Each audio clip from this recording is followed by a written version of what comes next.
Ya está grabando, así que empezamos. Libro 6 de la República o el Estado de Platón.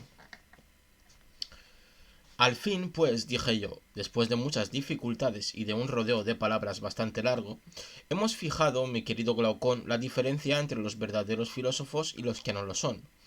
Quizá no era fácil conseguir por otro medio el objeto. En efecto, dijo. No lo creo yo así, dije. A mi parecer, hubiéramos podido llevar en este punto la evidencia más alta aún, si solo de esta cuestión hubiéramos tenido que tratar, y si no tuviéramos que recorrer ahora otras muchas para saber en qué difiere la vida justa de la injusta.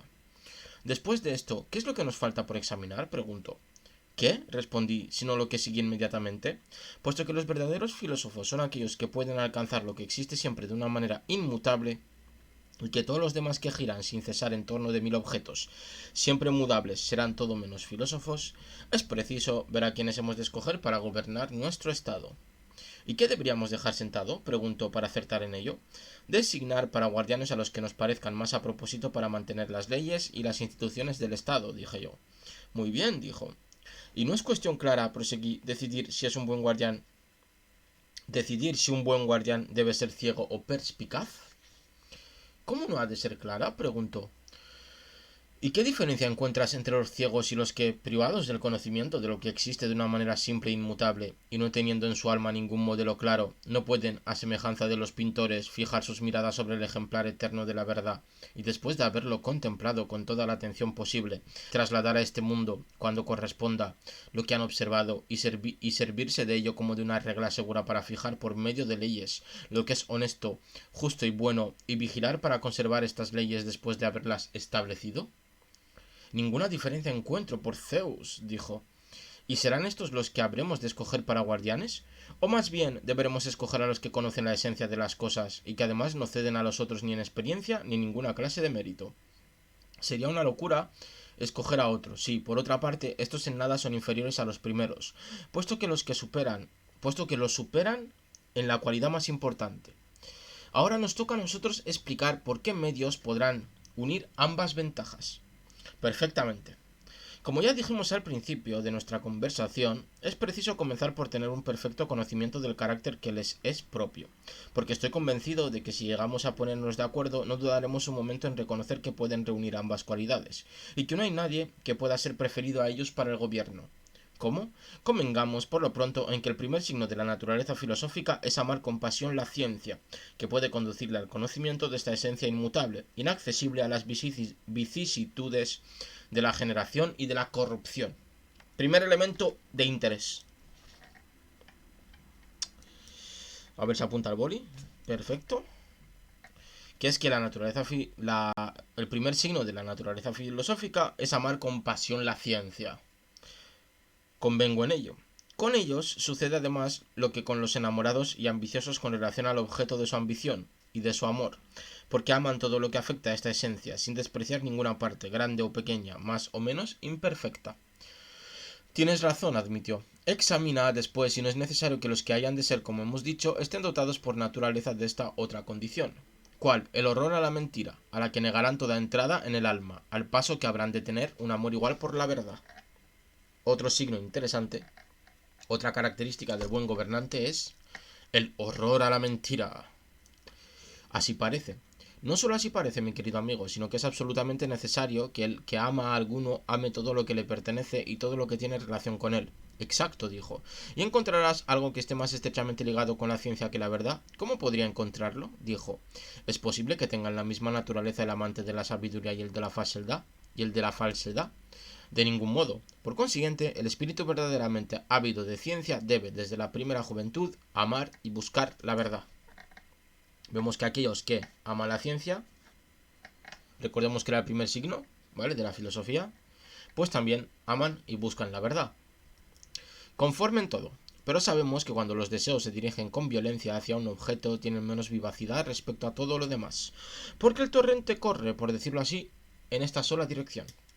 Sin duda. Por consiguiente, aquel cuyos deseos se dirigen hacia la ciencia solo gusta de los placeres puros, que pertenecen al alma. Respecto a los del cuerpo, los desdeña, si no es filósofo fingido, sino auténtico. ¿Vale? Vemos que encontramos aquí otra caracterización del filósofo, que es que ama las cosas del alma. en los placeres puros, ¿vale? Y desdeña los placeres del cuerpo, que serían aquellos impuros, pienso yo. Forzosamente. Un hombre de tales condiciones es templado y enteramente extraño a la avaricia, porque las razones que obligan a los demás a correr tras las riquezas con todo su dispendio no tienen ninguna influencia sobre él. Sí, para distinguir el verdadero filósofo del que no lo es, precisase fijarse también en otra cosa. ¿En cuál? Que no haya en su alma nada que lo envilezca, porque la pequeñez no puede tener absolutamente cabida en un alma que debe abrazar en sus indagaciones todas las cosas divinas y humanas. También vemos que un filósofo debe tener un alma grandiosa. Nada más cierto, dijo. Pero, ¿crees que un alma grande que abrace en su pensamiento todos los tiempos y todos los seres mire la vida del hombre como cosa importante? Es imposible, dijo. Luego, ¿un alma de este temple no temerá la muerte? En modo alguno. De esta manera, un alma cobarde y vil jamás tendrá ni la más pequeña comunicación con la verdadera filosofía. No lo creo, pero ¿qué? ¿Un hombre ordenado, exento de avaricia, de vileza, de vanidad y de cobardía, puede ser injusto, de un carácter intratable? No puede. Cuando se trate, pues, de discernir cuál es el alma nacida para la filosofía, observará si desde los primeros años da muestras de equidad y de dulzura, o si es huraño e intratable. Totalmente de acuerdo. Tampoco dejarás, a mi juicio, de fijar tu atención en otro punto. ¿Cuál? Si tiene facilidad o dificultad para aprender. ¿Puedes esperar que un hombre tome gusto por cosas que hace con gran trabajo y con escaso resultado? No sería factible. Pero si no retiene nada de lo que aprende, si todo lo olvida, ¿es posible que salga de su vaciedad de saber? ¿Cómo podría? Viendo que trabaja sin fruto, ¿no se verá al fin precisado a odiarse a sí mismo y a odiar tal ejercicio? ¿Cómo no? Por lo tanto, no incluiremos en el rango de las almas nacidas para la filosofía a aquella que todo lo olvida, porque queremos que esté dotada de una excelente memoria. Es decir, que también tienes que tener buena memoria para ser filósofo. Si queréis ser filósofos, tener buena memoria. Absolutamente. Pero un alma sin armonía y sin gracia, ¿no se ve naturalmente arrastrada a observar un comportamiento sin mesura? ¿Qué otro, sino la verdad? ¿Es amiga de la desmesura o de la mesura? De la mesura. Busquemos, pues, una mente amiga de la gracia y de la medida, y cuya tendencia natural apunte a la contemplación de la esencia de las cosas. Vemos que se repite una y otra vez el esquema de la moderación como piedra angular, ¿no? Para la virtud y la justicia. ¿Cómo no? Y todas las cualidades cuyo deslinde acabamos de hacer no se ligan entre sí y no son todas ellas necesarias al alma que debe elevarse al más perfecto conocimiento del ser. Todas le son necesarias, dijo. ¿Merecerá ser criticada bajo ningún concepto una profesión para la que no puede ser capaz sino el que está dotado de memoria, de penetración, de grandeza de alma, de afabilidad y que es amigo y en cierto modo aliado de la verdad, de la justicia, de la fortaleza y de la templanza? El mismo Momo no encontraría nada que observar, dijo. Momo era el dios de la burla y la sátira, de las que Dios ni hombre alguno podía librarse, pone en una nota a pie de página. A tales hombres, perfeccionados por la educación y por la experiencia, y solo a ellos deberás confiar el gobierno del Estado. Vemos cómo debería de ser un gobernante, según Platón, de un Estado. Adimanto, tomando entonces la palabra, me dijo: Sócrates, nadie puede negarte la verdad de lo que acabas de decir. Pero he aquí una cosa que sucede de ordinario a los que conversan contigo sobre esto.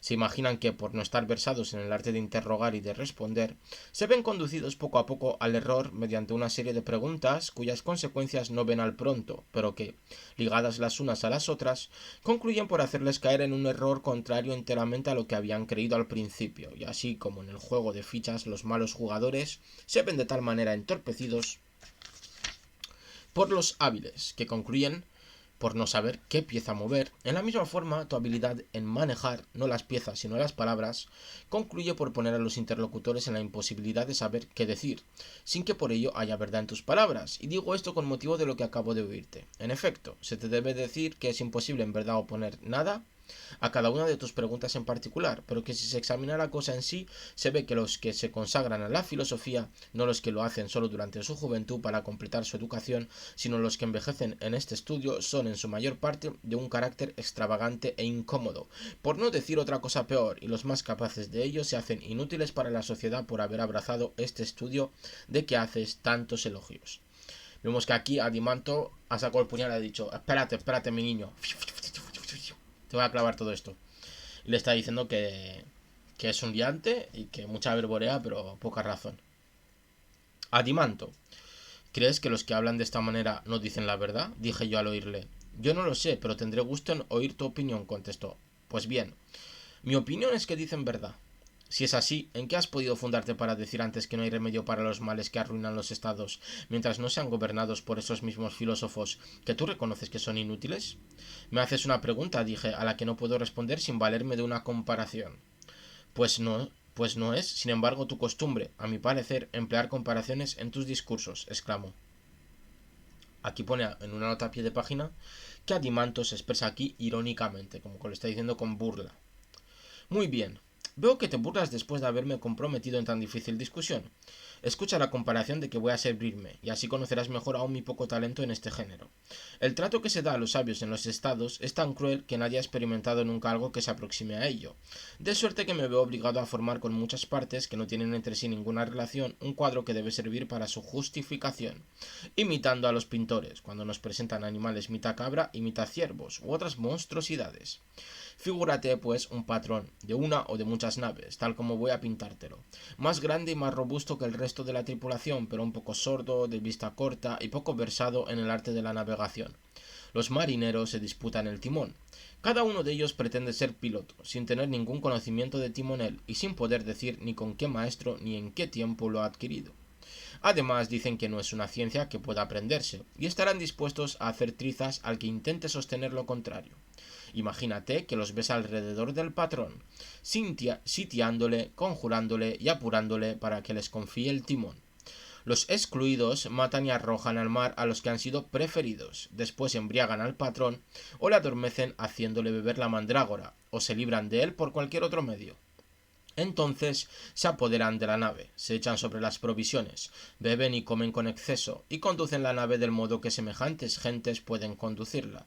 Además, consideran como un hombre entendido, como un hábil marino, a todo el que pueda ayudarles a obtener por la persuasión o por la violencia la dirección de la nave. Desprecian como inútil al que no sabe lisonjear sus deseos. Ignoran, por otra parte, que un piloto auténtico ha de tener conocimiento exacto de los tiempos, de las estaciones, del cielo, de los astros, de los vientos y de todo lo que pertenece a este arte. Y en cuanto al talento de gobernar una nave, haya o no oposición de parte de la tripulación, no creen que sea posible adquirirlo ni como ciencia ni como práctica del pilotaje. En las naves que pasan tales cosas, ¿qué idea quieres que se tenga del verdadero piloto? Los marineros, en la disposición de espíritu en que yo los supongo, no le considerarán como visionario que pierde el tiempo en contemplar los astros, charlatán e inútil. A buen seguro, dijo Adimanto. No creo, dije, que haya necesidad de examinar en detalle la comparación para ver qué es la imagen fiel del tratamiento que se da a los verdaderos filósofos en los diversos estados. Comprende, sin duda, mi pensamiento. Por supuesto, dijo. Presenta, pues, esta comparación al que se asombre de ver a los filósofos tratados en los estados de una manera tan poco honrosa. Trata de hacerle comprender que sería una maravilla mucho mayor que sucediera lo contrario. Se la presentaré, dijo. Diré también que tiene razón al considerar a los más sabios de los filósofos como agentes inútiles para el Estado, pero que no es a estos a quienes es preciso atacar, echándoles en cara su inutilidad, sino a los que no se dignan emplearlos, porque no es natural que el piloto suplique a la tripulación que le permita conducir la nave, ni que los sabios vayan de puerta en puerta a hacer la misma súplica a los ricos. El que se ha atrevido a emitir esta idea se ha engañado. La verdad es que al enfermo, sea rico o pobre, es al que corresponde acudir al médico, y en general lo natural es que el que tiene necesidad de ser gobernado vaya en busca del que puede gobernarle, y no que aquellos cuyo gobierno pueda ser útil a los demás supliquen a estos que se pongan en sus manos. Y así no te engañarás comparando los políticos que están hoy a la cabeza de los negocios públicos con los marineros de que acabo de hablar, y a los que estos consideran como gentes inútiles, perdidas en la contemplación de los astros con los verdaderos pilotos. Vemos aquí que está diciendo que los filósofos, además de ser entes perfectos, ¿vale? Perfectos, no deben suplicar al pueblo que deben gobernar, deben, es un must, deben gobernar, sino que es el pueblo que debe ser gobernado, que quiere ser gobernado, el que debe suplicar a los filósofos que les gobierne. Muy bien, dijo. Se sigue de aquí que es difícil que la mejor profesión se vea honrada por los que siguen un camino del todo opuesto.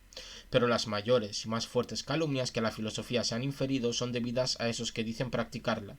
A ellos se refiere tu acusador de la filosofía al decir que la mayor parte de los que la cultivan son hombres perversos, y que los mejores de ellos son, cuando menos, inútiles, acusación que tú y yo hemos tenido por fundada. Di, ¿no es así? Sí, ¿no acabamos de ver la razón de la inutilidad de los buenos? En efecto, ¿quieres que indaguemos ahora la causa inevitable de la perversidad de la mayoría de los filósofos y que nos esforcemos en demostrar, si es posible, que no es la filosofía sobre la que ha de recaer la falta? Vemos aquí que va a explicar Platón lo que debemos entender por buen filósofo, ¿vale? Él sienta cátedra como buen cuñado que es. Por supuesto que sí. Sigamos pues dialogando, pero no sin antes recordar lo que dio origen a esta digresión, es decir, cuáles son las cualidades necesarias para llegar a ser un hombre de bien. La primera y principal es, como recordarás, la verdad, que debe buscarse en todo y por todo, siendo la verdadera filosofía absolutamente incompatible con el espíritu de la mentira. Eso es lo mismo que dijiste. Y sobre este punto, ¿no opinan de muy distinta manera la mayor parte de los hombres al referirse al filósofo? En efecto, dijo. A tu parecer, no tendremos razón para responder que el que tiene verdadero amor a la ciencia no se detiene en las cosas que no existen más que en apariencia, sino que, nacido para reconocer lo que existe realmente, tiende hacia lo mismo con un amor y con un denuedo infatigables, hasta llegar a unirse a ello mediante la parte del alma que tiene más íntima relación con la misma realidad que se busca, y hasta que, por último, creando en él esta unión y este divino consorcio, el conocimiento y la verdad, alcanza una vista clara y distinta del ser, y vive mediante este una verdadera vida, dejando de ser su alma presa de los dolores del alumbramiento. Todo esto ha sido una pregunta y además retórica. What the fuck, Platón, se te va la olla. No es posible responder mejor, dijo. ¿Y puede amar la mentira un hombre de esas condiciones? ¿No le causará, por el contrario, un gran odio? La odiará, dijo.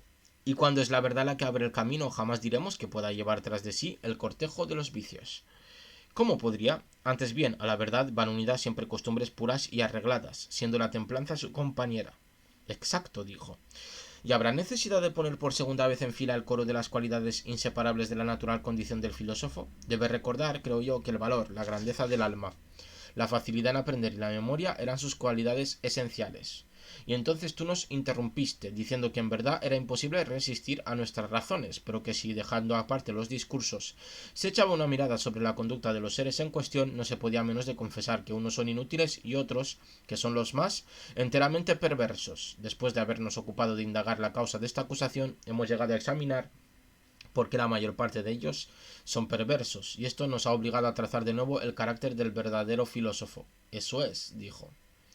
Ahora es preciso examinar, proseguí, cómo una índole tan bella se corrompe y se pervierte.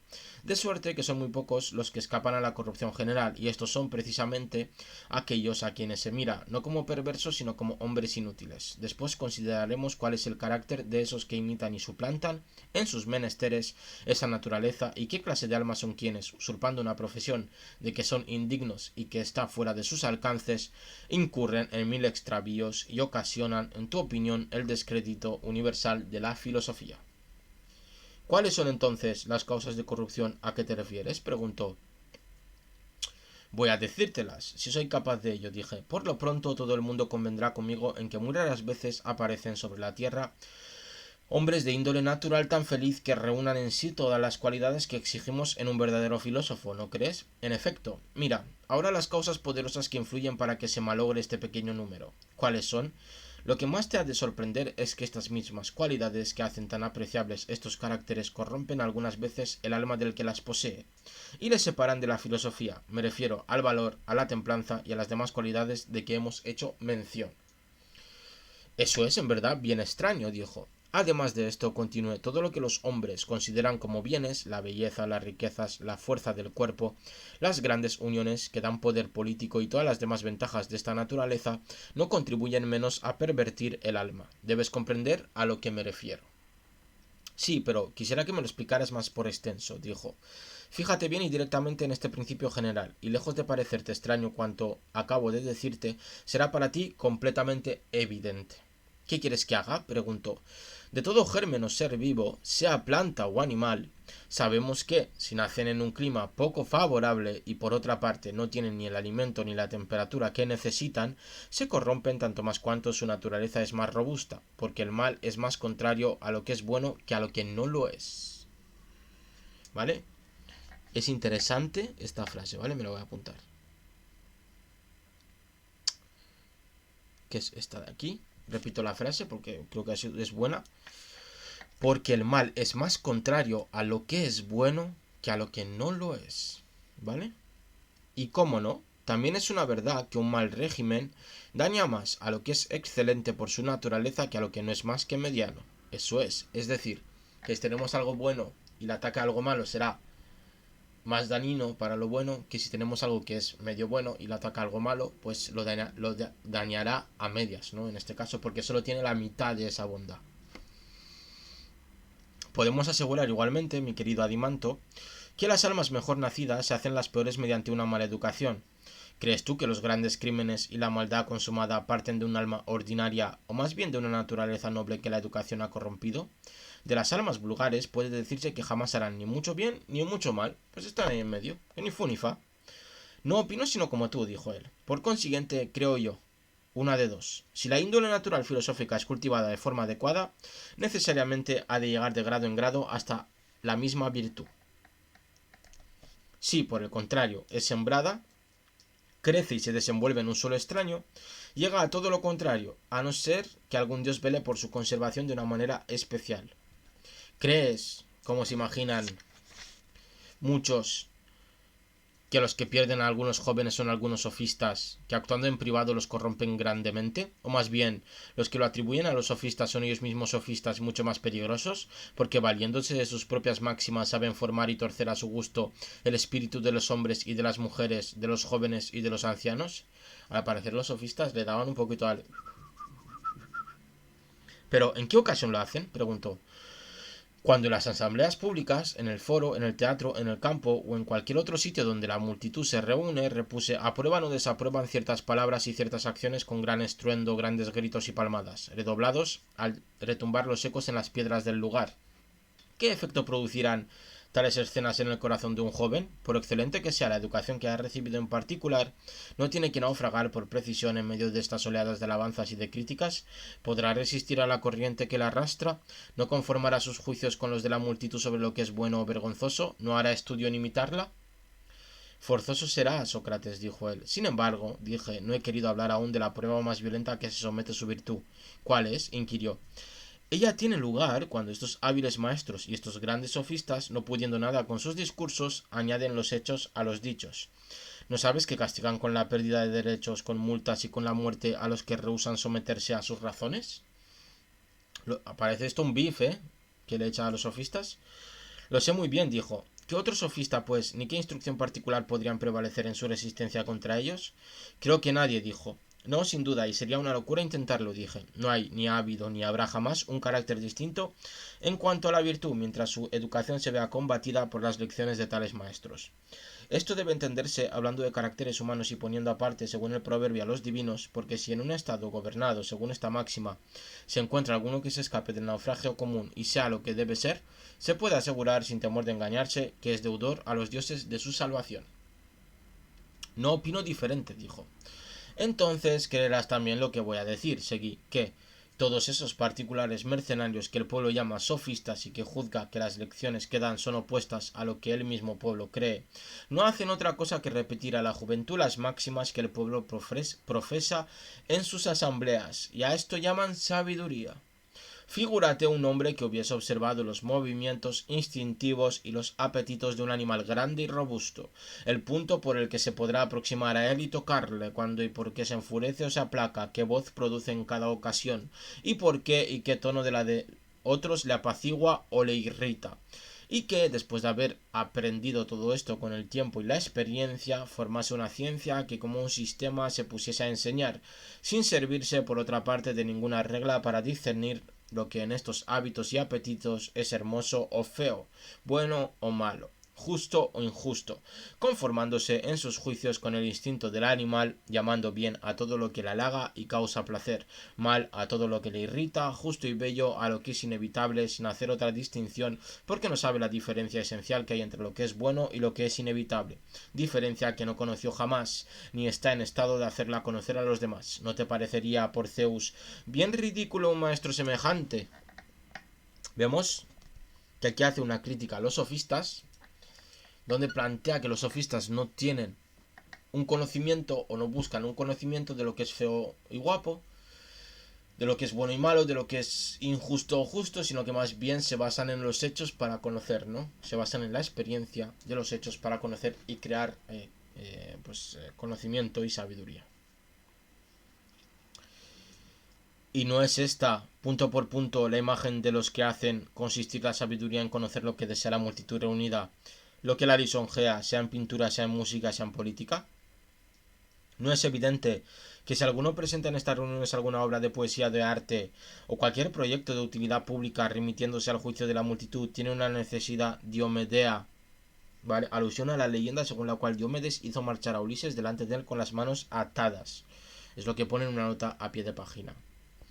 Tiene una necesidad diomedea de conformarse en todo lo que ella ha de aprobar.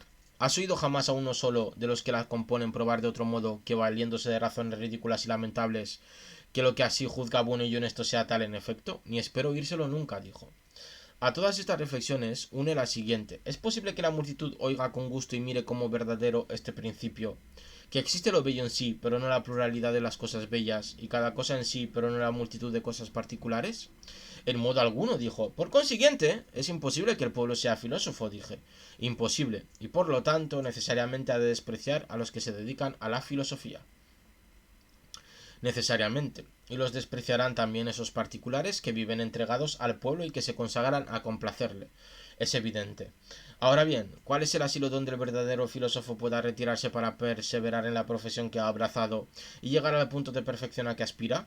Júzgalo por lo que acabamos de decir. Hemos convenido en que el verdadero filósofo debe recibir de la naturaleza la facilidad de aprender, la memoria, el valor y la grandeza del alma. Sí.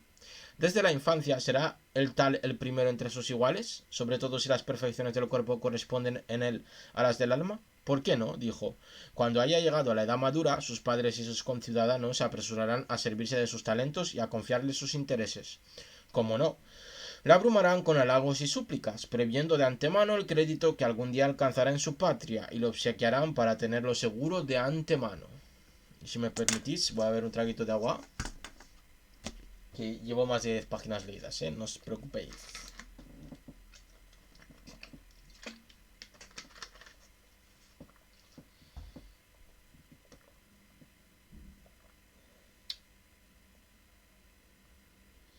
Vamos a ver que todo está guay, sí, vale, perfecto. Perfectini, perfectini. Vale, vamos a descansar un poquito. Llevamos buena marcha.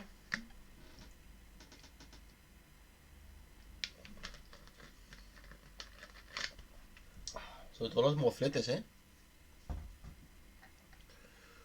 estoy haciendo unos mofletes que te cagas. Se ponen duros, duros, duros, Madre mía. Sobre todo cuando lees así en voz alta, lees de manera bastante larga, bastante larga, no, bastante rato, se te ponen... Te duele esto de aquí. ¿Sabes? Se te cansa... Bueno, te duele, se te cansa esto de aquí. Esta parte de aquí. Que esto es músculo, esto es bíceps. Seguimos. Así sucede de ordinario, dijo. ¿Qué quieres que haga en medio de tantos aduladores? Dije yo, sobre todo si ha nacido en un estado poderoso, si es rico, de distinguido nacimiento, hermoso de cara y de ventajosa talla.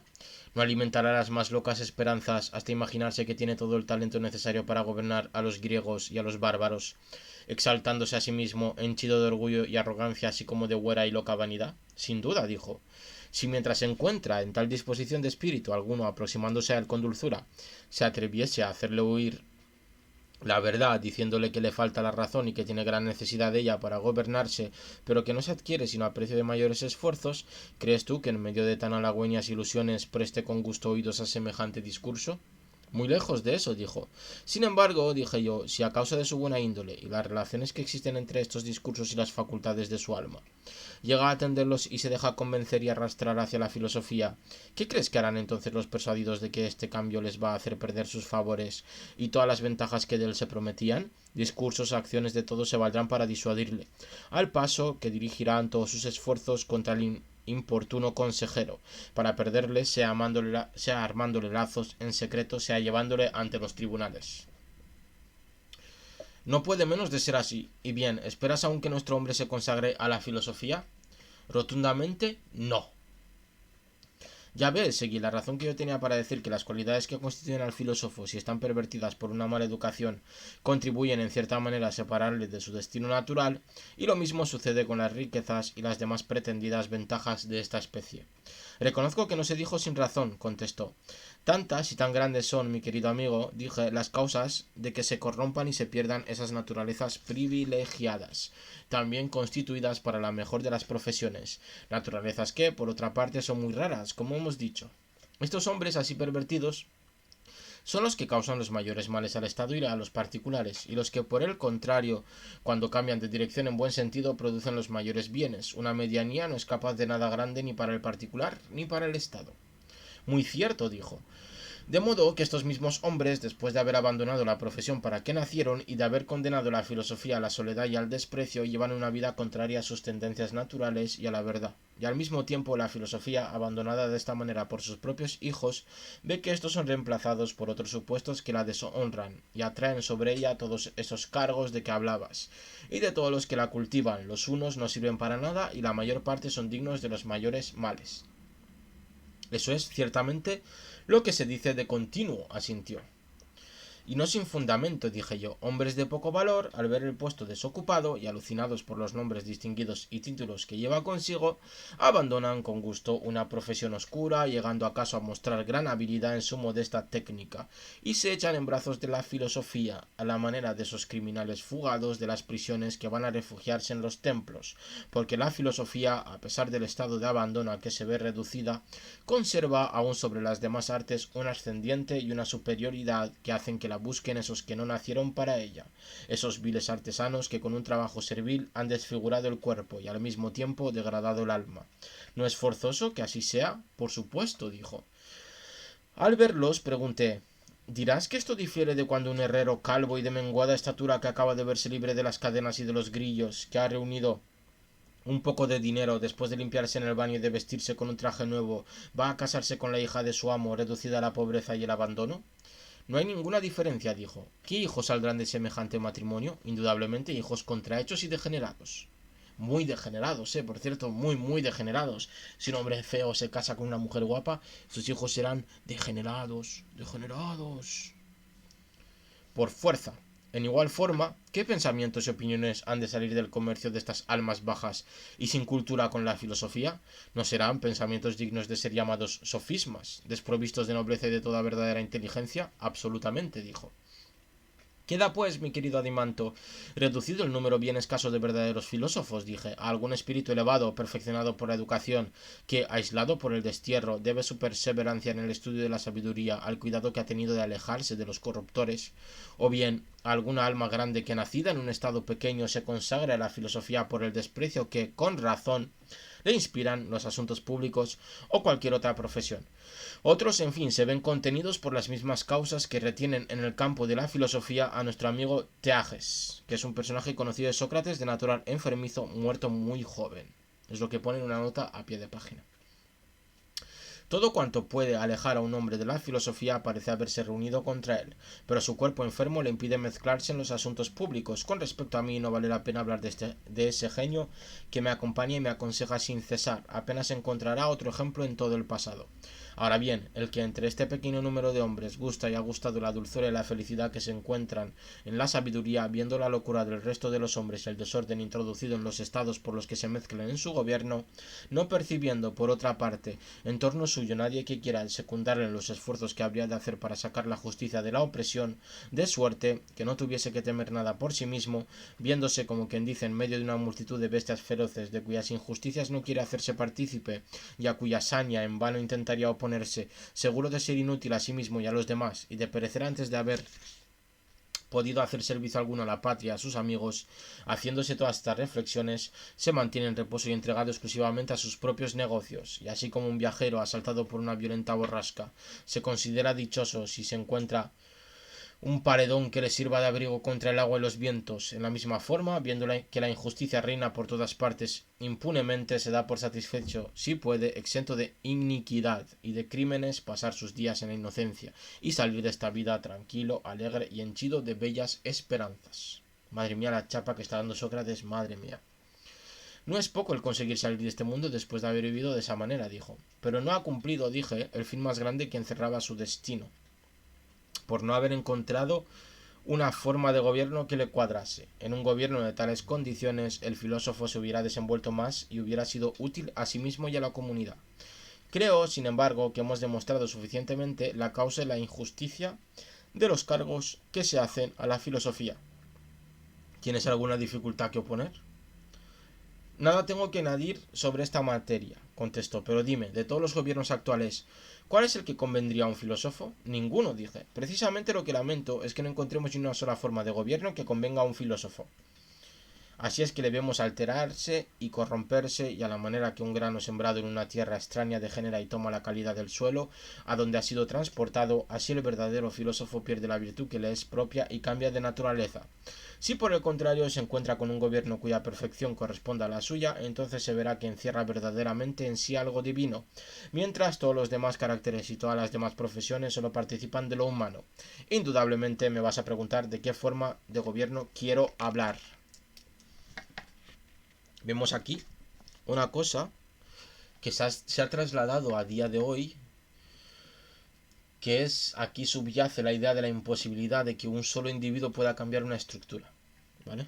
Porque está diciendo que ante una estructura mala, un filósofo bueno lo único que puede hacer es cambiarse y convertirse en algo adecuado a esa estructura, ¿no? Y que solo una estructura buena podría aprovechar las potencialidades de un filósofo en su máxima virtuosidad,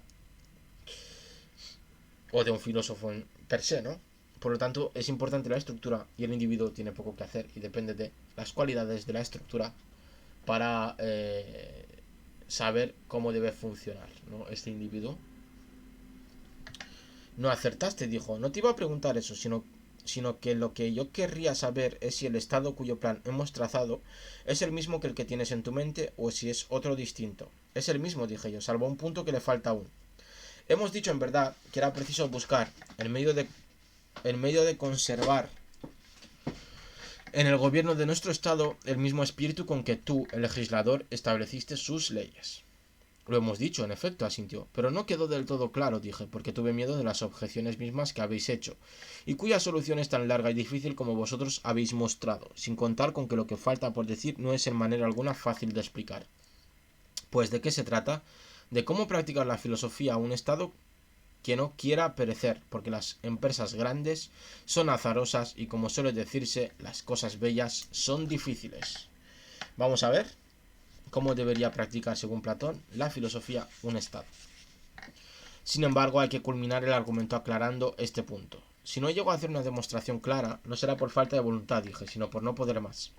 Te hago juez del empeño que pongo en complacerte. Mira, por lo pronto, con qué valor, o más bien, con qué audacia, siento por principio que es preciso para ello observar una conducta enteramente contraria a la que se sigue en nuestros días respecto a la filosofía. ¿Cómo? Se dedican ahora a ella gentes demasiado jóvenes, recién salidas de la niñez, que renuncian a ella cuando están a punto de entrar en la parte más difícil, quiero decir, en la dialéctica, para dedicarse a la casa y a los negocios, pasando ya con eso por grandes filósofos. Después creen hacer mucho con asistir a conversaciones filosóficas cuando a ellas son invitados, y miran esto más que como una ocupación, como un pasatiempo. Cuando llegan a la vejez, salvas muy pocas excepciones, su ardor por esta ciencia se extingue más pronto que el sol de Heráclito, puesto que no vuelve a lucir más. Según Heráclito, el sol se apaga todas las tardes y se enciende de nuevo cada mañana. Es lo que pone en una nota a pie de página. ¿Y cómo debe procederse?, preguntó. Haciendo todo lo contrario. Es preciso que los niños y los jóvenes se dediquen a los estudios propios de su edad, que es la música y la gimnasia. y que en este periodo de la vida en que crece y se fortifica el cuerpo se tenga un cuidado particular del mismo, a fin de que pueda, en su día, auxiliar mejor al espíritu en sus trabajos filosóficos. Con el tiempo y a medida que el espíritu se forma y madura, se reforzarán los ejercicios a que haya que sujetársele. Y cuando, gastadas las fuerzas, no les sea posible ir a la guerra ni ocuparse de los negocios del Estado, entonces se les permitirá que pazcan en libertad sin hacer otra cosa, como no sea de paso, a fin de alcanzar así una vida dichosa en este mundo, y obtener después de la muerte otra que corresponda a la felicidad de que se habrá gozado sobre la tierra. Sócrates, pareces en verdad hablar de esta materia con gran ardor.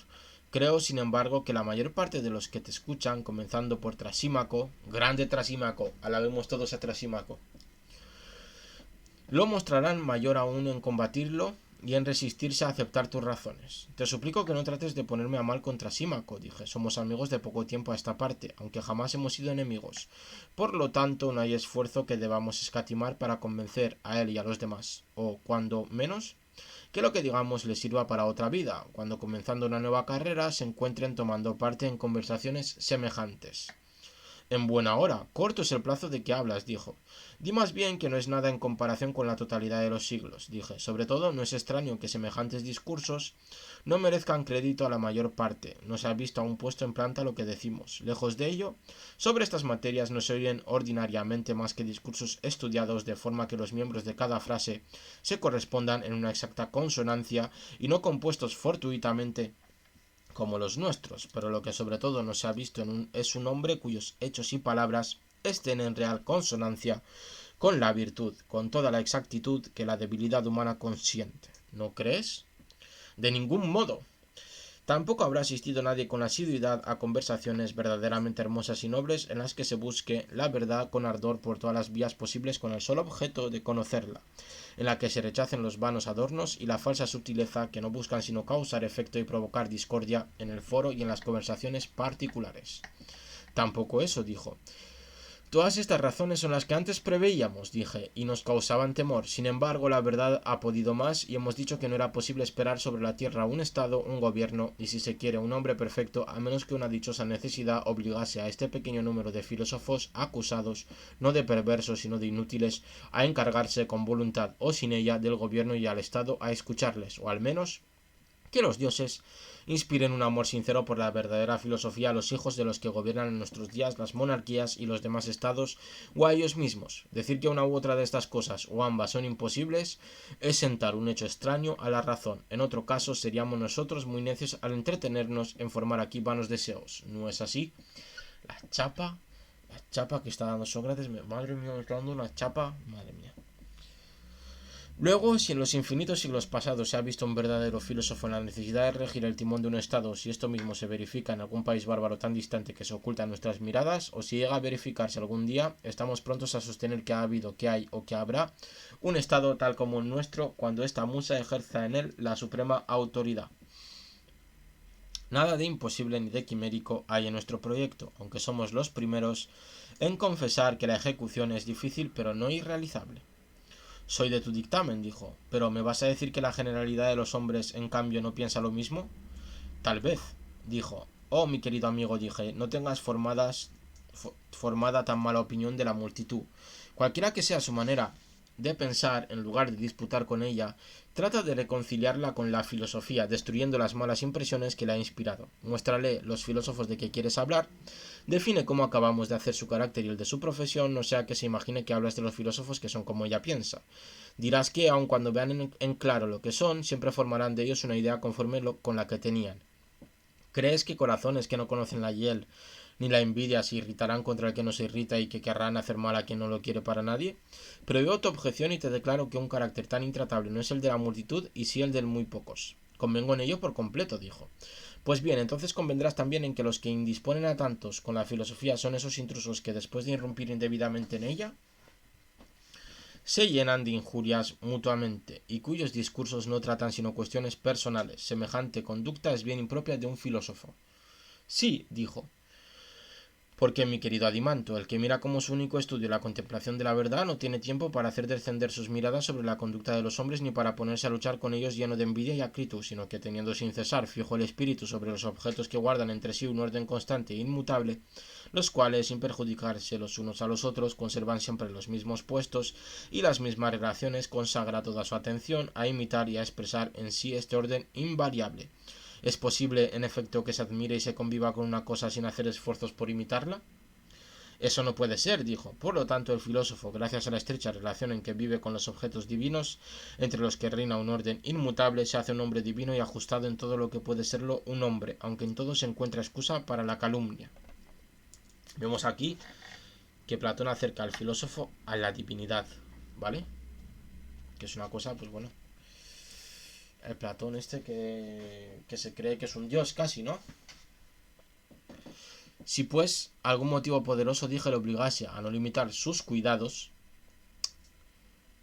a su propia perfección y sí a hacerlos extensivos al gobierno y a las costumbres de sus semejantes, introduciendo el orden que ha admirado en la esencia de las cosas, ¿crees tú que sería un mal maestro en todo lo relativo a la templanza, justicia y demás virtudes públicas? En modo alguno, dijo. Pero si el pueblo llega a penetrarse una vez de la verdad de lo que decimos de él, se irritará contra los filósofos y rehusará creer con nosotros que un estado no puede ser dichoso, a menos que el plan del mismo sea trazado por estos artistas según el modelo divino que constantemente tienen a la vista. No se irritará, dijo, si se da cuenta de ello, pero ¿de qué manera trazarán los filósofos ese plan del que hablas? Mirarán al Estado, dije, y el alma de cada ciudadano como una tablilla que es preciso ante todo limpiar, lo cual no es fácil, porque los filósofos, a diferencia de los legisladores ordinarios, no querrán ocuparse de dictar leyes a un Estado o a un individuo si no los han recibido puros y limpios, o si los mismos filósofos no los han hecho antes. No los han hecho tales. Harán bien, dijo. ¿Y después no crees que esbozarán las líneas generales de gobierno? ¿Cómo no? Trabajarán enseguida sobre este lienzo dirigiendo sus miradas repetidamente ya sobre lo naturalmente justo, bello y temperante y todas las demás virtudes, ya sobre el punto a que el hombre puede arribar en la realización de este ideal. Y mediante la mezcla y combinación de instituciones formarán el hombre verdadero conforme a aquel modelo, que Homero llama divino y semejante a los dioses cuando lo encuentran un hombre. Muy bien, dijo. Y pienso que será preciso borrar muchas veces y otras añadir nuevos rasgos hasta que el alma del hombre se aproxime lo más posible a este estado de perfección, que la hace agradable a los dioses. No puede haber una pintura más hermosa, dijo. ¿Qué te parece? Pregunté. ¿Hemos probado suficientemente a los que tú me presentabas antes marchando en orden de batalla para atacarnos que el único que puede trazar el plan de una república es ese mismo filósofo a quien sentían ellos que nosotros entregásemos el gobierno de los estados? ¿Lo que acaban de oír no contribuirá a apaciguarlos?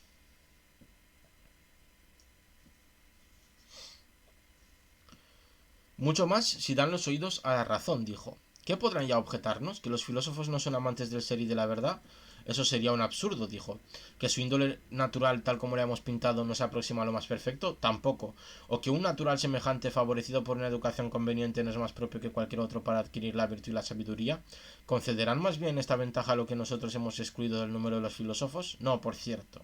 ¿Se irritarán cuando nos oigan decir que no hay remedio para los males públicos y particulares y que el proyecto de un Estado tal como nosotros hemos imaginado no se realizará jamás mientras los filósofos no ejerzan toda la autoridad? Quizás se irritarán menos, dijo. ¿Prefieres inquirir que dejemos a un lado ese menos y digamos que los hemos aplacado y persuadido enteramente para que, si no otra cosa, la vergüenza sola les obliga a confesarlo? Convengo en ello, dijo. Démoslos, pues, por convencidos en este punto y ahora. ¿Quién puede dudar que los hijos de los reyes y de los jefes de los estados pueden nacer con disposiciones naturales para la filosofía? Nadie, dijo. Y podría decirse que, aun cuando nazcan con semejante disposición, ¿es una necesidad inevitable el que se perviertan? Convinimos en que es difícil que se salven de la corrupción general, pero que en todo el curso de los tiempos no se salve ni uno solo. ¿Hay nadie que se atreva a decirlo? ¿Cómo va a hacerlo? Por lo tanto, basta que se salve uno, dije, y que encuentre sus súbditos dispuestos a obedecerle para ejecutar lo que se tiene hoy por imposible. Basta uno solo, dijo. Si llega el caso de que el jefe de un estado, dije, haga las leyes y los reglamentos de que hemos hablado, no es imposible que sus súbditos consientan someterse a ellos. No, sin duda, y es una cosa extraña y chocante que el proyecto que hemos concebido nosotros lo conciba un día el pensamiento de otro. No lo creo, dijo. No hemos demostrado, a mi juicio, suficientemente que una vez que se tenga por posible nuestro sistema es muy ventajoso. Sí, suficientemente. Concluyamos, por lo tanto, que si nuestro plan de legislación puede tener lugar, es excelente, y que si la ejecución es difícil, por lo menos no es imposible. Así es, dijo. Vemos aquí una justificación perfecta de un status quo en la que, como justificación a su estado irrealizable, ¿vale? Porque es irrealizable, o que tiene una difícil realización, este estado que nos propone Platón, dice, bueno, seguro que entre los que mandan, en algún momento de la historia,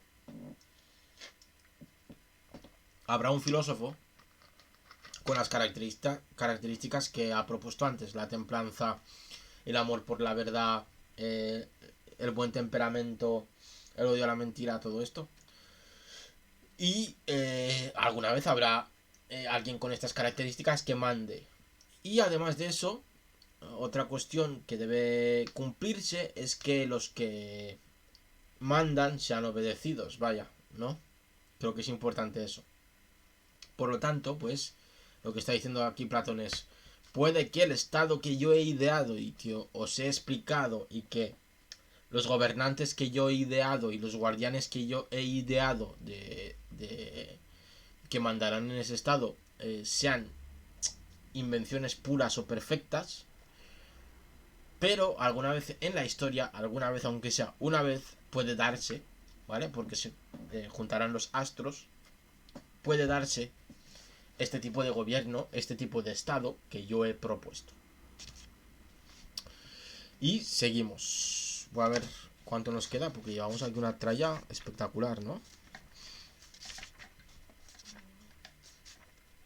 Va, no nos queda nada, hombre. Perdonad.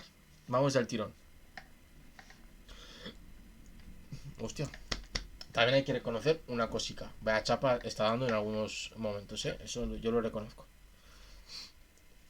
Puesto que después de muchos esfuerzos hemos llegado ya al término que apetecíamos, veamos lo que sigue, es decir, con el auxilio de qué ciencias y con qué clase de ejercicios formaremos hombres capaces de mantener la constitución política en su integridad y a qué edad deberán consagrarse a este servicio. Veámoslo, dijo.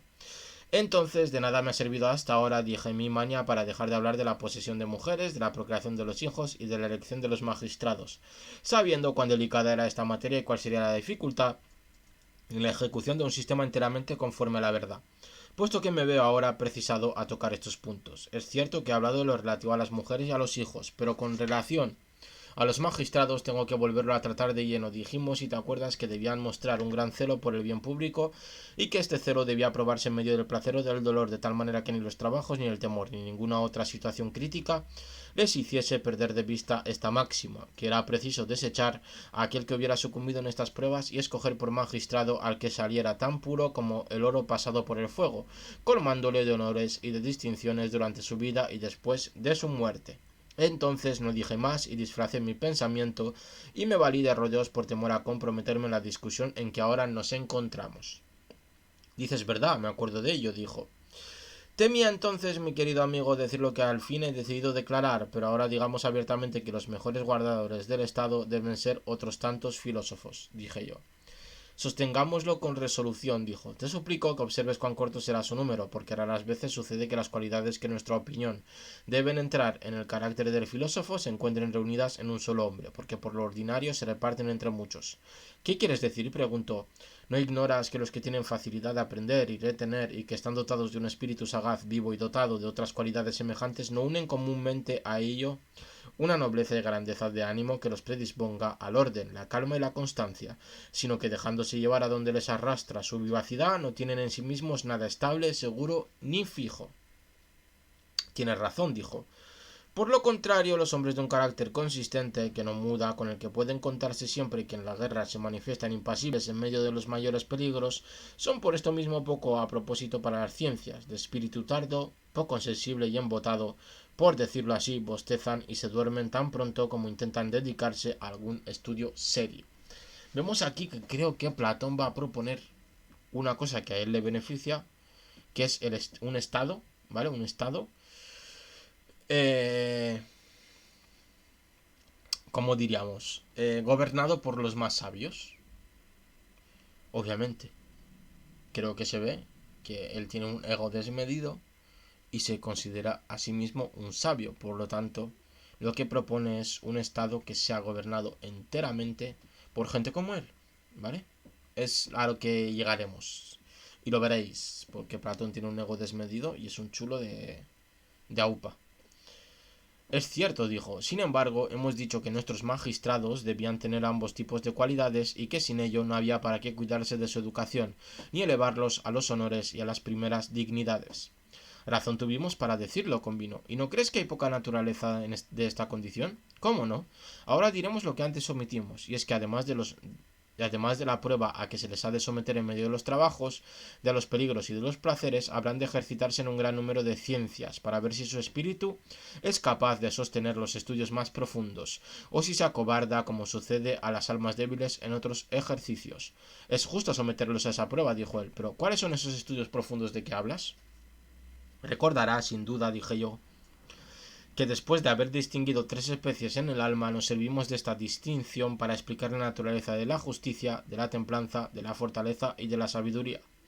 Si no lo recordara, no sería merecedor de oír lo que te falta por exponer, pues yo no lo recordaba, la verdad.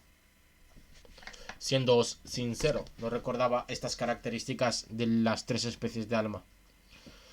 Recordarás también lo que dijimos antes, que se podía tener de estas virtudes un conocimiento más exacto, pero que para llegar a conseguirlo era indispensable hacer un largo rodeo, y que podíamos conocerlas también por una vía que nos separase menos del camino que habíamos emprendido. Al parecer os disteis por contentos, y en consecuencia traté este punto, a mi entender, muy imperfectamente, y ahora os toca a vosotros decir si quedasteis satisfechos. Con respecto a mí lo quedé, dijo, y me pareció que los otros lo quedaron igualmente. Pero en materias de esta importancia, mi querido amigo, dije, toda medida a la que falta algo ya no es suficiente, porque de ninguna cosa puede ser justa medida lo imperfecto. Sin embargo, es achaque ordinario en muchos el darse desde luego por satisfechos y creer que no hay necesidad de llevar más adelante las indagaciones. Ese es un defecto común a muchos, dijo, que tiene por origen la indolencia. Pero también, si hay alguno que deba estar libre de este defecto, es el guardián del Estado y de las leyes. Naturalmente, dijo. Es preciso por lo mismo que de este gran rodeo de que acabamos de hablar, y dije, y que se ejercite lo mismo en aprender que en los demás ejercicios, o jamás llegará al más alto grado de esta ciencia sublime, que conviene a él más que a ningún otro, como poco decíamos. ¿Pero hay conocimiento más sublime que el de la justicia y el de las demás virtudes de que hemos hablado? Preguntó. Sin duda, y añado que respecto a estas virtudes, el bosquejo que hemos trazado no basta y que no se debe renunciar a un cuadro más acabado, pues no sería ridículo que se esforzaran uno por dar la máxima precisión a cosas poco importantes y que no pusiera un especial cuidado en dar la máxima exactitud a las cosas más elevadas. Esta reflexión es muy sensata, pero ¿crees, dijo, que vamos a dejar que pases delante sin preguntarte cuál es ese conocimiento superior a todos los demás y cuál es su objeto? En modo alguno, y puedes preguntarlo, dije. Después de todo, me lo has oído hasta la saciedad. Y ahora, o no tienes memoria, o lo que me parece más probable, solo intentas entorpecerme con objeciones. Encima se pone chulo el gacho.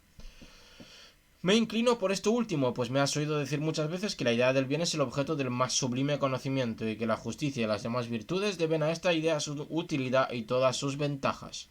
Sabes muy bien que esto mismo, poco más o menos, es lo que tengo que decirte ahora, añadiendo que no conocemos esta idea sino imperfectamente, y que si no llegáramos a conocerla, de nada nos serviría todo lo demás, así como la posesión de cualquier cosa es inútil para nosotros sin la posesión del bien. ¿Crees en efecto que sea ventajoso poseer algo, sea lo que sea, si no es bueno, o conocer todas las cosas a excepción de lo bello y de lo bueno? No, por Zeus, no lo creo, dijo. Tampoco ignoras que los que más hacen tampoco ignoras que los más hacen consentir el bien en el placer y otros, más ilustrados, en el conocimiento. ¿Cómo no? También sabes, mi querido amigo, que los que son de esta última opinión se ven embarazados para explicar lo que es el conocimiento y al fin se ven reducidos a decir que es el conocimiento del bien. Sí, y eso es muy chistoso, dijo. Sin duda es una cosa muy graciosa de su parte echarnos en cara nuestra ignorancia respecto al bien y hablarnos enseguida de él como si lo conociéramos. Dicen que es el conocimiento del bien como si nosotros debiésemos entenderles desde el momento en que pronuncian la palabra bien. Es muy cierto, dijo. Pero los que definen la idea del bien por la del placer incurren en un error menor que el de los otros. ¿No están precisados a confesar que hay placeres malos? En efecto, y por consiguiente, ¿no les pasa que llegan a admitir que las mismas cosas son buenas y malas? ¿Qué otra cosa si no? Es evidente que esta materia está llena de numerosas y grandes dificultades, ¿cómo no? Y no es evidente también que respecto a lo justo y lo bello muchos se atendrán a las simples apariencias en sus palabras y en sus acciones, pero que cuando se trate del bien, aquellas no satisfarán a nadie y se buscará algo real sin dejarse llevar de tales apariencias. Efectivamente, dijo. Y este bien, a cuyo goce aspira toda alma, en vista del cual lo hace todo, cuya existencia sospecha, pero en medio de la incertidumbre y sin poder definirlo con exactitud ni con esa fe inquebrantable que tienen las demás cosas, lo cual le priva de las ventajas que podría sacar de ellas, este bien tan grande y tan precioso, será conveniente que la parte escogida del Estado a la que deberemos confiar todo lo desconozca como la generalidad de los hombres. De ninguna manera, dijo. Voy a beber un poquito de agua porque, wow, la chapa que está dando Sócrates ahora, ¿Qué chapa me está soltando para decir que el bien supremo es el bien? El bien supremo. El conocimiento supremo es el conocimiento del bien. Todo esto para decir eso. Si es que, madre mía, si es que como para estudiar filosofía, Es que...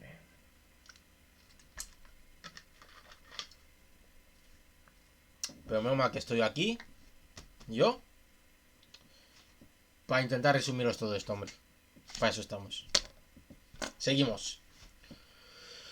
Pienso efectivamente, dije yo, que no será un seguro guardián de lo justo y de lo bello el que no conozca las relaciones que mantienen con el bien, y auguro que nadie podrá conocer suficientemente lo bello y lo justo sin conocer previamente el bien.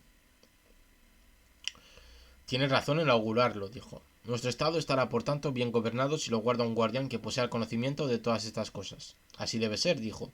Pero Sócrates, ¿en qué haces consistir tú el bien? ¿En la ciencia? ¿En el placer? ¿O en qué otra cosa? Vaya con este, dije. Hace rato que conocía que no querías atenerte a lo que han dicho aquellos de cuyas opiniones nos hemos ocupado. Lo que no me parece razonable, mi querido Sócrates, dijo, es que un hombre que ha reflexionado durante toda su vida sobre esta materia diga cuál es la opinión de los demás y no diga la suya. ¿Pero qué? ¿Te parece más razonable, dije yo, que un hombre hable de lo que no sabe como si lo supiese? No como si lo supiese, dijo, pero puede acceder a expresar como una opinión lo que cree. ¿Cómo? ¿No te haces cargo, pregunté, de lo defectuosas que son todas estas opiniones que no están fundadas en ningún principio cierto? Las mejores de ellas no son completamente oscuras, y los hombres que por casualidad encuentran la verdad, pero sin poder dar razón de ella, ¿se diferencian en algo de los ciegos que siguen el camino recto? En nada, dijo. ¿Quieres ver entonces cosas informes, oscuras y mal fundadas cuando puedes oír las claras y magníficas de otros? Por Zeus, Sócrates, me dijo entonces Glaucón, no te pares aquí como si hubieras llegado al término. Nosotros nos daremos por satisfechos si nos explicas la naturaleza del bien en la forma que has explicado la de la justicia, la de la templanza y la de las demás virtudes. También vemos, ¿vale? Otra de las cosas es que el bien también es una virtud, ¿vale? También yo me daría por contento, compañero, dije, pero temo que semejante cuestión sea superior a mis fuerzas, y que por el empeño de querer daros gusto, vaya a exponerme a vuestras burlas. Creedme, mis queridos amigos, dejemos por esta vez la indagación del bien tal como es en sí mismo, porque nos llevaría muy lejos y sería muy penoso para mí explicaros su naturaleza tal como yo la concibo, siguiendo el camino que hemos traído. Y en su lugar, si os parece, conversaremos sobre una especie de hijo del bien, que es la representación exacta del bien mismo, y si no os agrada, pasaremos a otro asunto. Vemos que aquí Sócrates se escaquea, ¿vale? Hace... Me voy a otra cosa mariposa. Pim, pim. No. Háblanos del hijo y en otra ocasión nos hablarás del padre. Esta deuda la reclamaremos a su tiempo, dijo. Pero vemos que no se lo perdonan, ¿eh? Bien quisiera, dije, pagaros principal y réditos, en lugar de ofreceros solo el simple interés de la deuda que hoy os ofrezco. Sin embargo, aceptad este interés, este hijo del bien, y cuidad de que no os engañe, sin quererlo, pagándoos en moneda falsa. Procuraremos poner todo el cuidado que nos sea posible, pero explícate ya, dijo. Sí, contesté, pero después de haberos recordado lo que hemos dicho precedentemente en muchos pasajes y de haceros convenir en ello. ¿De qué se trata? Preguntó. Que hay cosas que llamamos bellas y otras que llamamos buenas, y otras muchas de las demás clases, dije. Lo afirmamos y definimos en nuestra argumentación. Es cierto que lo afirmamos. Existe además lo bello en sí, lo bueno en sí, y lo mismo respecto a las otras múltiples cosas, a lo que referimos todas estas bellezas y todas estas bondades particulares como a una idea simple y llamamos a cada cosa lo que es. Tal sucede, de las cosas múltiples decimos que son vistas pero no concebidas, y de las ideas en cambio decimos que son concebidas pero no vistas, conforme del todo. Vemos aquí que vuelve a explicar o a resumir lo que vimos en el libro quinto. ¿Y por qué sentido percibimos los objetos visibles? Por la vista, dijo. Y percibimos los sonidos por el oído, dije. Y todas las demás cosas sensibles por los otros sentidos. ¿No es así? ¿Cómo no? ¿Has observado, pregunté, que el autor de nuestros sentidos ha hecho un gasto mayor para el órgano de la vista que para los demás sentidos? En modo alguno, dijo. Pues bien, nótalo. ¿Tienen el oído y la voz necesidad de una tercera cosa, el uno para oír y la otra para ser oída? De suerte que si esta tercera cosa llega a faltar, el oído no oirá ni tampoco la voz será oída. De ninguna, dijo. Creo también, dije yo, que la mayor parte de los demás sentidos, por no decir todos, no tienen necesidad de un medio semejante. ¿Hay alguna excepción? No, por cierto, dijo, pero respecto a la vista, ¿no te has dado cuenta de que ésta sí lo necesita? ¿Qué quieres decir? Quiero decir que aun cuando haya vista en los ojos y se los aplique a su uso, y el objeto tenga color, sin embargo, si no interviene una tercera cosa destinada a concurrir a la visión, los ojos no verán nada y los colores serán invisibles. ¿Cuál es esa cosa que dices? Preguntó. Lo que llamas luz, contesté. Tienes razón, dijo. El sentido de la vista no tiene, por lo tanto, pequeña ventaja sobre los demás, que es la de estar unido a su objeto por un lazo de muchísimo valor, a no ser que se diga que la luz es una cosa despreciable. Está muy distante de serlo, dijo. De todos los dioses que están en el cielo, ¿cuál es el dueño de estas cosas y productor de la luz? ¿Qué hace que nuestros ojos vean y que los objetos sean vistos con la mayor perfección posible? En mi opinión, como en la tuya y en la de todo el mundo, es el sol, dijo. Ahora bien, mira si la relación que une a la vista con este dios es tal como voy a decir. ¿Cómo? La vista, lo mismo que la parte en que se forma y que se llama ojo, no es el sol. No, en efecto, pero de todos los órganos de nuestros sentidos, el ojo es, a mi parecer, el que más semejanza tiene con el sol. Con mucho. La facultad que tiene de ver, ¿no la posee como una emanación cuya fuente es el sol? Absolutamente. Aquí esto se lo saca de la chistera todo esto, ¿eh? Y el sol, que no es la vista, pero que es el principio de ella, es percibido por la misma. Así es, dijo. Pues ten en cuenta, continúe, que cuando hablo del hijo del bien es del sol del que quiero hablar. El hijo tiene una perfecta analogía con su padre. El uno es en la esfera visible con relación a la vista y a sus objetos, lo que el otro es en la esfera ideal con relación a la inteligencia y a los seres inteligibles. ¿Cómo? Te suplico que me lo expliques algo más, dijo. ¿Sabes? Dije que cuando se dirigen los ojos a objetos que no están iluminados por el sol, y si solo por los astros de la noche apenas se los puede distinguir, parece uno casi ciego y la vista no está clara. Ya vemos, ya vamos comprendiendo lo que está haciendo Platón, ¿vale? Platón lo que está haciendo es decir, el sol sería esa idea abstracta, ese ser, esa idea del bien supremo, esa virtuosidad, ¿no? Esa virtud sería el sol. Pero su representación a la tierra, por decirlo de esta manera, serían los ojos, que serían el hijo. Porque los ojos necesitan del sol para poder ver, ¿no? O de la luz, de lo que emana del sol, necesitan los ojos para poder ver. Entonces los ojos serían una representación de ese bien supremo o de esa virtud, ¿no? Una representación que no sería la virtud en sí, pero sí una idea material que nosotros podríamos tener delante y hacernos una idea de las funciones que tendría esa virtud que para nosotros es abstracta y la cual no podemos comprender en su totalidad, pero que mediante su hijo, los ojos, podemos más o menos entrever cuáles serán sus funciones o cuáles son sus funciones en nuestra realidad. Pero cuando los ojos miran a cosas iluminadas por el sol, las ven distintamente y la vista se muestra presente en ellos, ¿cómo no? Pues considera que lo mismo sucede respecto al alma. Cuando fija sus miradas en objetos iluminados por la verdad y por el ser, los ve claramente, los conoce y muestra que está dotada de inteligencia, pero cuando vuelve sus miradas sobre lo que está envuelto en tinieblas, sobre lo que nace y perece, su vista se turba, se oscurece y ya no tiene más que opiniones que mudan a cada momento. En una palabra, parece completamente privada de inteligencia. Así parece, en efecto. Ten por cierto, pues, que lo que derrama sobre los objetos del conocimiento la luz de la verdad, lo que da al cognoscente la facultad de conocer, es la idea del bien, que es el principio de la ciencia y de la verdad, a la vez que objeto de conocimiento. Por bellos que sean, pues, el conocimiento y la verdad, puedes asegurar sin temor de engañarte que la idea del bien es distinta de ellos y lo supera en belleza.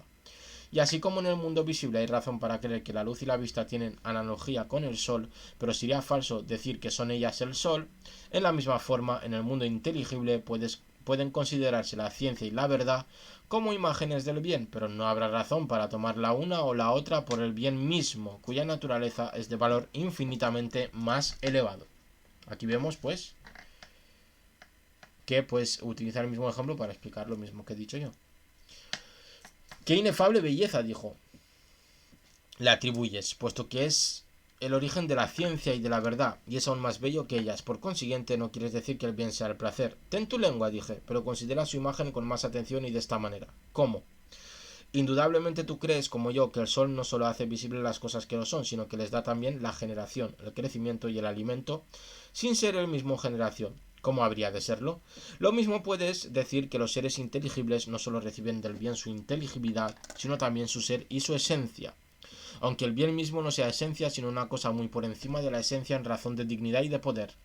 Gran Apolo, exclamó Glaucón con suma gracia, qué excelencia maravillosa.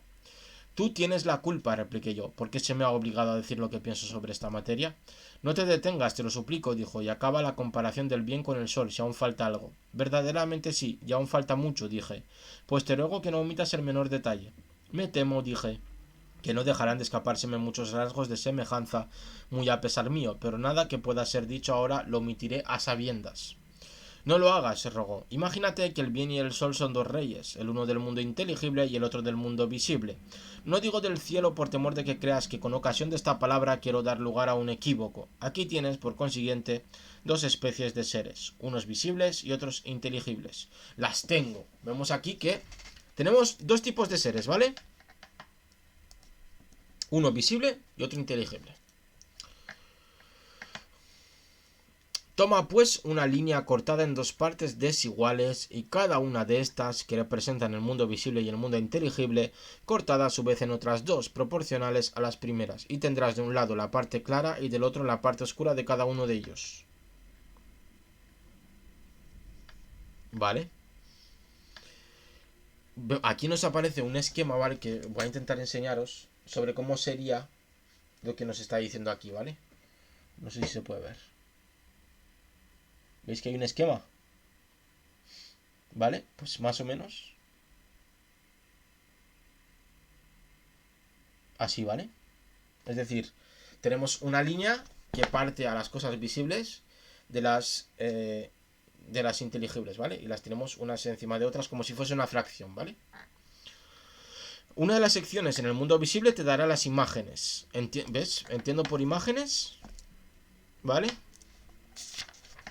En primer lugar, las sombras y después las figuras que se forman en las aguas y sobre la superficie de los cuerpos compactos, tersos y brillantes. ¿Vale? Eso es lo que entiende por imágenes. En la segunda sección, pon los objetos que estas imágenes representan. Quiero decir, los animales que nos rodean, las plantas y todas las obras de la naturaleza y del arte. Aquí ya aparece lo de la cueva de Platón, ¿vale? Los pongo, dijo. Admites, seguí, que aplicando esta división a lo verdadero y a lo falso resulta la proporción siguiente. Lo que las apariencias son a las cosas que ellas representan es la opinión al conocimiento. Convengo en ello. ¿Vale? Veamos ahora cómo debe dividirse el segmento de lo inteligible. ¿Cómo? En dos partes, ¿vale? Tenemos lo visible y ahora lo inteligible.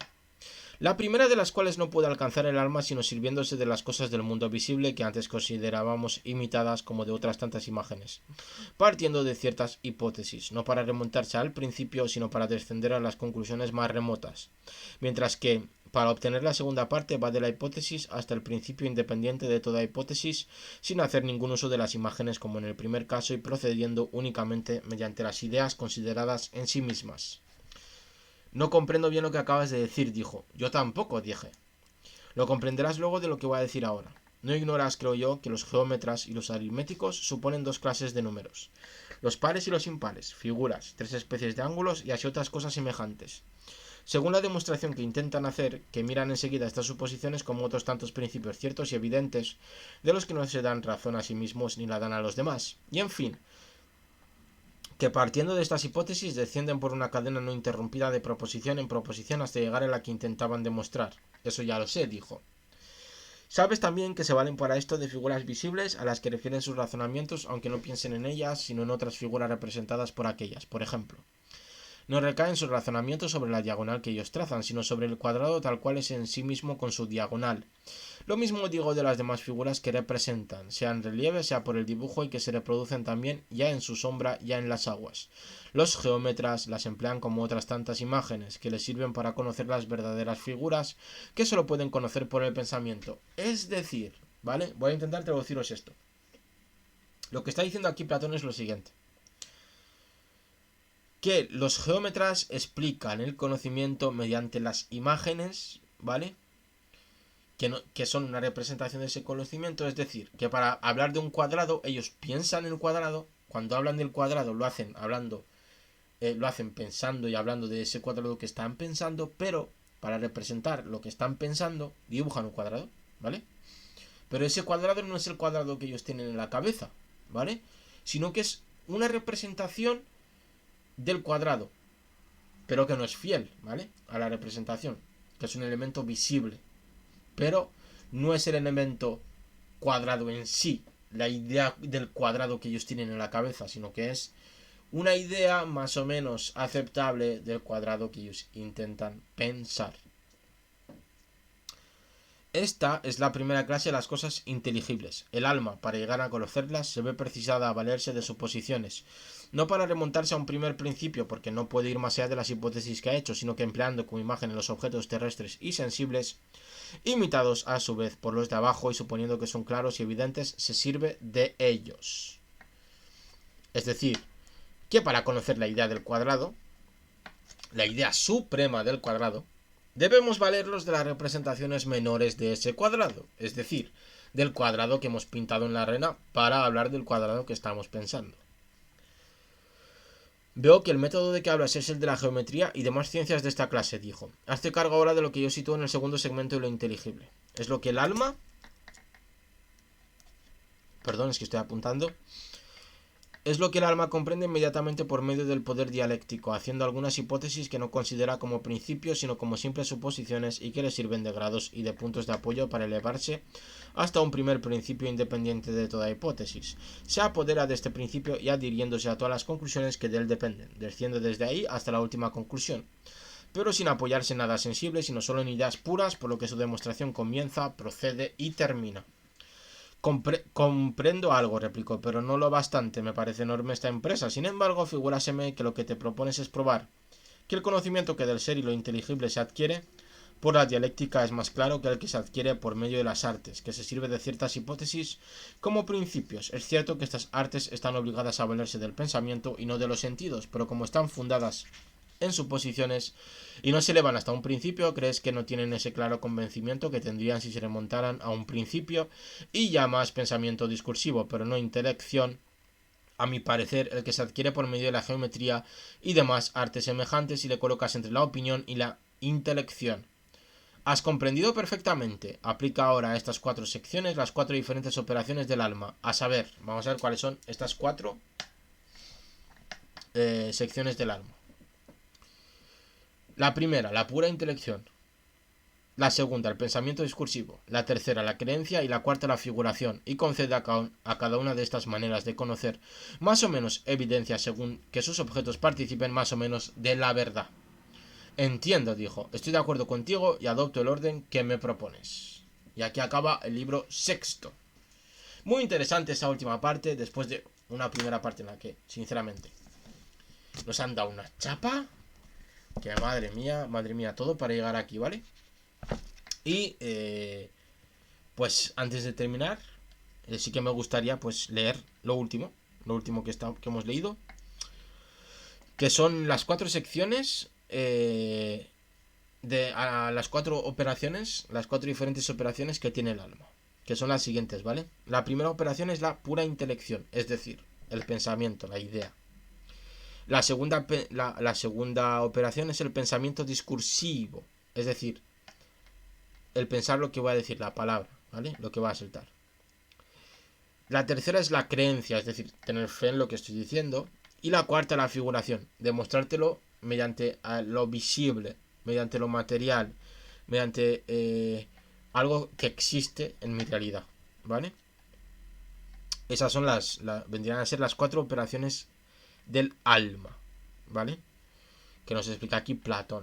Pues bueno, me parecía interesante acabar con esto, ¿no? Intentando explicar esto. Así que si no tenéis nada más que decirme, hemos acabado aquí el libro sexto de la República o el Estado de Platón. Nos vemos en siguientes vídeos. Chao, chao.